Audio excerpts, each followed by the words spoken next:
Hej, i dag så vil jeg rigtig gerne snakke om en påstand, som jeg lige har tænkt lidt over. Og den er, det er bedre at kende sin moral, end ikke at kende den. Og jeg synes, det er super spændende, og jeg håber, at du kommer til at synes, det er super spændende. Og det her, det kommer til at blive brugt til nogle byggeklodser, som at du måske vil få præsenteret i en senere video. Så bare husk på, at der er noget, der er byggeklodser. Det er jo hårdt for nogle folk at snakke om moral, og det kan jeg godt forstå, fordi når det er, at du fremhæver en moral for dig selv eller andre, er det en standard, som at du kan dømme andre over, eller dømme dig selv efter, som du for eksempel kan se her, men hvor det er, for eksempel hvis jeg holder en standard op, så kan det være, at du siger, jamen jeg er ikke op til en standard, og så gør det ondt, og det er en naturlig ting. Og det er 100% korrekt. Men det er ikke alt omkring moral det her. Der er meget mere til det end det. Vi skal have en grundforståelse. Og for at kunne få den grundforståelse, så synes jeg, at vi skal prøve på at tænke på moral efter det her quote. Moral er et kald til orientering og aktion. Lad os for eksempel sige, at du er ude og gå en tur med din kammerat Bob. Vi går på en landevej, og der er græs, og der er træer, og der er, ja, det som der er på en landevej. Det som der egentlig er ret fascinerende her, det er jo, at Bob, han skal ikke på græs hele tiden. Du tænker heller ikke på græs hele tiden. Det er ikke fordi, det kommer op til bevidsthed, der er græs overalt, der er græs, der er græs, der er græs. Nej, du har din orientering på for eksempel Bob i øjeblikket. Men lad os for eksempel sige, at der er en bilulykke. Okay, hvad sker der så lige pludselig?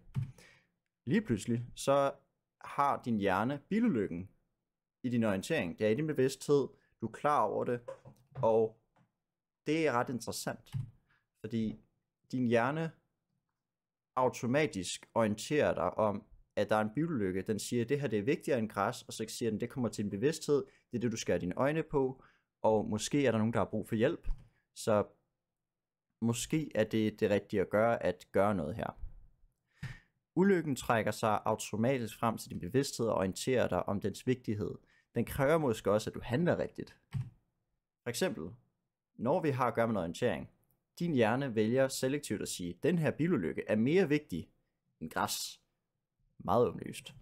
Men det er ikke så åbenlyst igen, fordi at din hjerne vælger at sige, at der er noget, der er mere vigtigt end noget andet. Det vil sige, at der er noget moral over det. Den siger, det her det er vigtigere end noget andet.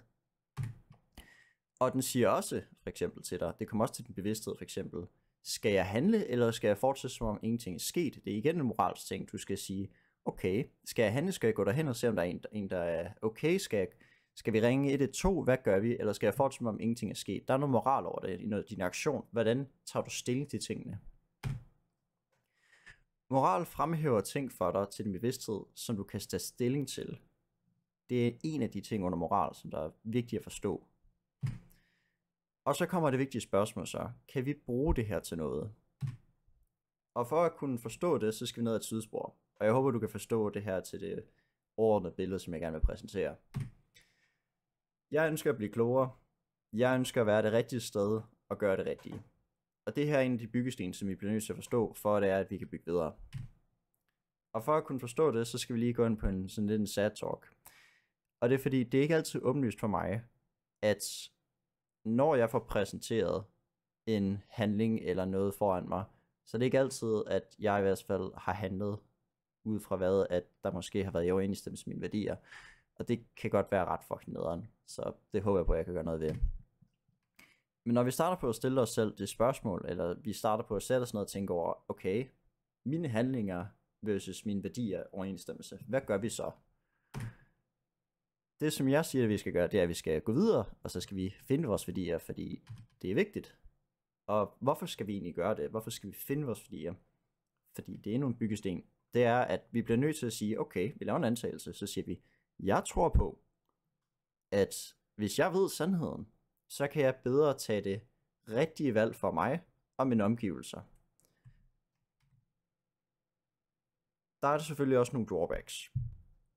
Og en af de drawbacks, det er, at når det er, du først starter på at sige dine værdier, du starter på at tilskrive, hey, det her det er vigtigt, eller det her det er ikke vigtigt, eller hvis du gør det her, så er du et fjols. Det er jo så selvfølgelig, at din hjerne vil automatisk sige, okay, hvis du siger, at det her det er det, der gør et fjols, så vil din hjerne automatisk sige, okay, du gjorde det her engang, eller du gør det her nu, og du gør det her i fremtiden. Og så vil den sige, at du har været et fjols, eller du er et fjols. Og det er selvfølgelig en negativ ting. Men så kommer spørgsmålet så, fordi det her har jeg i hvert fald observeret, der er nogle folk, der gør. Det er, at der er nogle folk, som der så siger, jamen skal vi så ikke bare smide alle standarder, mål og værdier ud, fordi det gør ondt? Og det er et godt spørgsmål, fordi der vil jeg gerne komme med en antagelse, som jeg også mener er rigtig. Og det er, at når det er, at du sætter et mål eller en standard, så får du mulighed for aktivt at gøre det mere klart for dig i fremtiden, hvad der er vigtigt, og hvad du skal vælge, fordi det kommer til din orientering. Det vil sige, du kan mere klart sige, det vil jeg gerne undgå, og det vil jeg gerne undgå. Eller det vil jeg gerne have. Altså. Og du kan sige, hvorfor du gerne vil undgå det. Det bliver mere åbenlyst for dig, hvorfor det er, at du skal tage de her beslutninger. Og så tager vi lige endnu et tidsspor til vores sidespor. Dengang jeg var ung, der stod min far i køkkenet. Det var ikke dengang jeg var teenager. Og han stod og lavede en masse vegetarmad, fordi at han mente, at det var godt. Og det brugte han lang tid på. Og jeg var en meget rebelsk ung teenage fase, og jeg kritiserede alt omkring mig. Jeg tænkte ikke noget som helst om det, og jeg følte ikke noget som helst over det. Og jeg kunne for eksempel finde på at sige, det er vegetarisk, det kan jeg ikke lide, det er slet ikke det samme, og det kunne jeg sige til hans ansigt. Og en af de ting, som der så er interessant, det er jo så, at når man så bliver ældre, og man så sætter sig ned på sengen, eller du sidder og skriver dine tanker ned, det er jo så, at du kan starte på at sige, okay, her er der noget, som der så er det rigtige at gøre. Det er en standard, en moral, som du hæver dig selv op til, eller som du har i din hjerne nu. Og når du så kigger tilbage, så kan du se, at fars intention var god. Han brugte lang tid på det. Hans intention var, at han ville gerne lave noget godt for os, og han tænkte, det her, det er også godt for fremtiden, og han brugte lang tid på det. Han gjorde det for os. Han lavede mad til os. Altså, det var en mega fed ting. Og så bliver man sådan lidt, okay, så holder du din reaktion op imod din standard, og hvad han gjorde. Og så kan du godt sige, okay, hvad er jeg så nu? En af de gode ting ved at gøre det her, det er, at jeg føler faktisk taknemmelighed nu. Jeg følte ikke rigtig noget tidligere, når nogen folk lavede mad til mig. Og jeg prøver også på at udtrykke det, når det er for andre, at jeg er faktisk oprigtig glad for, at der er nogle folk, som at der laver mad til mig. Jeg er glad for det. Og det, der så er spændende ved den her historie, det er jo så, at den besvarer vores tidligere spørgsmål. Kan vi anvende det her? Og det kan vi jo, fordi jeg har fundet ud af, at når jeg klargør mine værdier, så kommer det mere op til min bevidsthed, hvad det er, jeg for eksempel foretager mig, eller hvad jeg har foretaget mig, og så kan jeg handle på dem. Det vil sige, at jeg kan se mine fejl mere tydeligt, hvis jeg har lavet nogen, og jeg kan handle på dem, og jeg kan derfor ændre på min fremtid. Det vil sige, at jeg kan måske skubbe mig selv i en mere rigtig retning. Og det drager os egentlig til det her. Hvordan gør vi det her? Hvordan formulerer vi vores værdier ned? Fordi en ting er jo bare at sige, vi skal sætte os på sengekanten, og så skal vi starte på at tænke over vores værdier, og gør vi det godt nok, og hvad føler vi lige? Det er ikke altid godt nok. Så i stedet for, så vil jeg gerne foreslå det her. Og det her er i hvert fald det, som der i hvert fald har hjulpet mig til i hvert fald, at udtænke en lidt mere kompleks moral, end bare det, jeg lige går og føler. Og den første, den er, dig, skidt, tilfreds og fantastisk fremtid. Og den handler egentlig grundlæggende om, at du skal se dig selv i fremtiden, og hvordan at du så har nogle mål eller nogle standarder, som du siger, der er vigtigere end andre, og noget du gerne vil undgå, og noget du gerne vil have. Eller hvor vil du gerne være i fremtiden? Og for eksempel, jeg er et ungt menneske, så for eksempel, hvis jeg skulle beskrive min værste situation om 10 år, så kunne jeg sige, okay, jeg vil ikke være misbruger, jeg vil ikke være ubrugelig, jeg har ikke, altså hvis jeg ikke har nogen kontakt til mine venner om 10 år, det ville være fucking trist. Hvis jeg er hjemløs på gaden, det ville heller ikke være særlig rart. Og hvis folk ikke kan regne med mig, det vil også være en mega nederen. Altså det vil være mega nederen. Det her, det er nogle lidt generiske nogen, men du kan forhåbentlig godt se, hvad det her det handler om. Vores næste step, det er jo så at sige, okay, hvad hvis nu, at vi skulle beskrive min situation om 10 år, med hvor det er, at jeg har ro i maven. Jeg kan gå i seng og sige, okay, jeg klarer mig sgu meget godt. Jeg er glad for min situation. Så det kan være, at du har et godt forhold til din familie og venner. Du har et OK job. Partner, underkøbe. Det kan være, at du har en hems. Det er noget, jeg i hvert fald er glad for. kan være, at du har et job med, hvor det er, at du mener, du gør det rigtige. Det vil også være mega fedt. Og så er der selvfølgelig også den der lidt utopiske kategori med, jamen, det ville være mega fedt, hvis jeg er gift om 10 år, men det er også lidt urealistisk. Det ville være mega fedt, hvis det var, at jeg boede i nærheden af min familie og mine venner, men nogle gange så er det ikke altid muligt. Hvis jeg var i god form, det ville også være mega sejt. Og hvis du ved, at man bare generelt kan være positiv kraft til næsten alt, hvad du foretager dig. Hovedmålet ved det her, det er egentlig, at når du så står i dagligdagen, så kan du sige, okay, fordi dagligdagen er det vigtigste, du overhovedet har, fordi det er det, du foretager dig hver dag, så kan du for eksempel sige, okay, er det her godt, for det er, at jeg har et godt forhold til min familie og mine venner, eller skal jeg være spiteful? Skal jeg skubbe min partner væk? Skal jeg øse mine penge væk, så det er, at jeg ikke kan købe et hus senere? Hvad skal jeg gøre for at få et okay job? Hvad med at være kompetent? Hvad indeholder det? Er det, at jeg kan være god til mit job? Er det, at folk de kan stole på mig? Hvad er det? Hvad indeholder de her ting? Prøv at uddybe dem for dig selv. Fordi så kan du stå i fremtiden med din standard eller dine værdier, og så kan du sige, okay, det her fører mig ned ad den rigtige vej, det her vil føre mig ned ad den forkerte vej, og det vil automatisk komme til din orientering. Den næste ting, det er så familie, kære mennesker, samfund til sidst, gaming, se tv, scrolle på TikTok. Det er fordi tidligere så sagde vi jo, okay, der er noget vi gerne vil have, men vi lavede det som en form for 3 kategorier. Og det er ikke særlig komplekst. Eller det er stadigvæk komplekst, men det gør det lidt, det giver lidt ekstra, fordi det her er, at du skal tage nogle af de her ting, og så skal du sige, okay, hvad er direkte vigtigere end hinanden? Små ting, for eksempel. Er det, at du skal sidde og have din 6 timer skærm i hverdagen? Eller kan du godt ofre, lad os sige, 10% af det, for at lige at ringe til din familie, eller måske lige rydde op, eller andre ting? Eller er det rigtige, at du lige tager til din mors fødselsdag, eller hvad det nu er? Kan du ofre noget af det?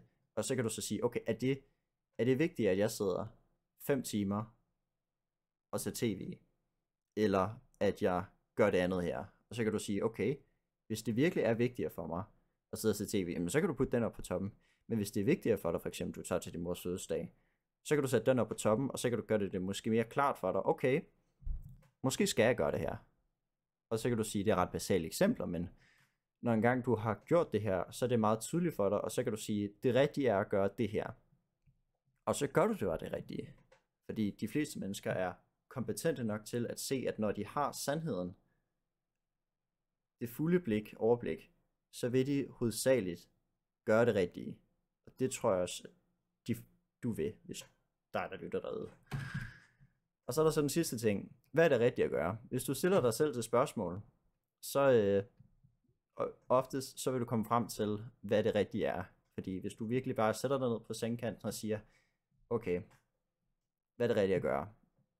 Så vil det oftest manifestere sig for dig, hvis det er, du har lavet de her 2 tidligere steps. Så kommer vi så til det næste ting. Lad os sætte et scenarie. Du er 20 år gammel. Du vil gerne have dig et job, fordi det er det rigtige at gøre i forhold til din fremtid. Du skal have dig et job, så du ikke er arbejdsløs og ikke er inkompetent, og du er brugbar for samfundet, din kære og dig selv. Og du ved jo godt, det er det rigtige at gøre. Så, her er dine kriterier. Du har sat dem tidligere, så længe de er i overensstemmelse til det, så er det okay. Så her så kommer der en ekstra ting.